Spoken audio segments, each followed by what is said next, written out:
Manipur ki chahi hellaba erang asigi waroisin purak-u haiba Manipur Meeyam ki Khollo Puba Khongchat ama Moirang da Manipur Senduna MACHALL Manipur district na Senduna Pangthokkhre. Ngasi miyoi lising yang khairom na saruk yaduna Khollo kaya lauduna Moirang gi Mukta High School dei hauduna Moirang thangjing haraufam Moirang kaithel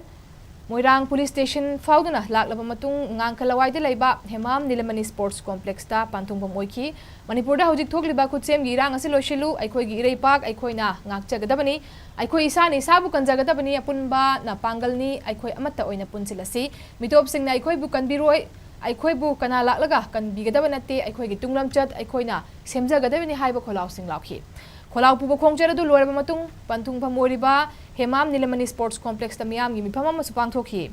mifam adu da Manipur Human Rights Commission gi hanagi acting chairman advocate Khaidemani social scientist Dr. Dhanabir Laishram social worker RK Somenendro amade Manipur da leiriba CSO sing na saruk yakhi Dr. Dhanabir Laishram na phongdokhibada Manipur da thoklaba tamthireba irang asida state amade central lengak na irang asi loishinaba hotna dabana masigi marumda kadi hidden agenda leibanu haibadu Meeyam na Khanglakpa masina maram oiraga aikhoi iramdam aikhoi isana ngakcherage haina warep lawrakliba ase central amadi state lengak na wakhan khanthaba matam oire haiki Asuki matik tamthiba mihap nipun yawba adagi amaga yamne hena nuksinadaba ethnic cleansing yawpa genocide ki mongda lakpa sikuma mayam singse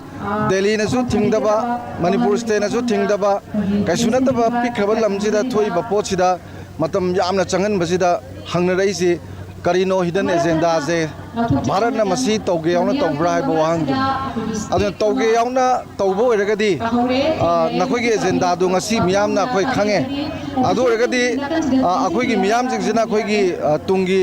फिरेप्ते अखोई लौजरनी अखोई मिंगोंदा कैसु हाइबगी दरकार लेते हाइबगी Khollo जी लाइबसी तसेंग लाखम थोकप्राइन खली अखोई Meeyam जिना हौजिक से अरोई बवारे बम लौब हौरे मदुदी मणिपुर के लैंगांगना नत्रगा दिल्ली ना ngमोइदबो ओइरगदी अखोई Meeyam ना लेबाक ngakचरगे तुंगी मागी फ्यूचर से मोइ लेक्चर हाइबदु खोंजंगनी मोइना याम फजना वखन खदबम थई था अहुम नते ngaisi नुमित खरनि की मतुंगदा था फादना वारोइसिन पोंगना बोहनबदा दिल्ली ना चोबा थोदांग लोबा स्टेट नाजु अंगपदा मोइदा कन्विंस तोलगा मतम सांगना चाना चिना लेना बोहनबगी मथौ ताबदु निंगसिगी अंगांसिंग चनुरासिंग सिंबीस बेजिगी मागी मरुय वाफम जोइन स्टोय थमजगी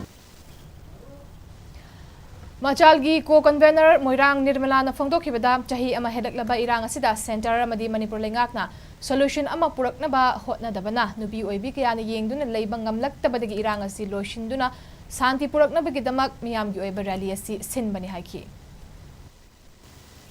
गदी अखोइना चथरगिब लानसे हाबदी अखोइगे कन्फ्लिक्ट से सही अमा हेंजिल लगले ngasi फावबदा सेंटर ना सु स्टेट गवर्नमेंट ना सु मखोइगी साइड तगी करिगो मामता चप चाबा सोल्यूशन अमा पुथोकपिदा बसदा अखोइ चनुरा सिंह हाबदी खोइ लमदम मस्त लेरिबा पोक्चरबा चनुरा अमा ओइना अखोइ चनुरा सिंह ना येंगबा ngamaktabadagi अखोइना ngasi मणिपुर दा मांगख्रिबा तंगदु लेताबा शांति लेतबा पुंसी अमा लेरक्लिबसे मसी खुदिंग मक्सी शांति पुसिन पुबीरा ओ हाइदना अखोइना यामना पीसफुल ओइबा मओंगदा सेंजबा अदुगुम्बा खोंगचत अमा खगने